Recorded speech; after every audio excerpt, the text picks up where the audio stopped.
Is the president or a mere constitutional head? Is he bound to accept?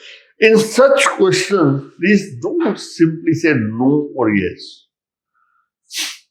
It's not an interview session. Just mention a little bit about who is a constitutional head. And then, what is the position of the president? And then you can say yes or no.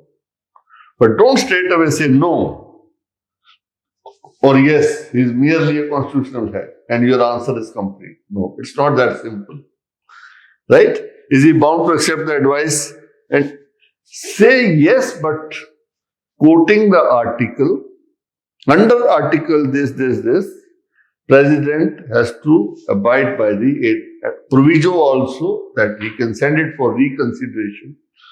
Right?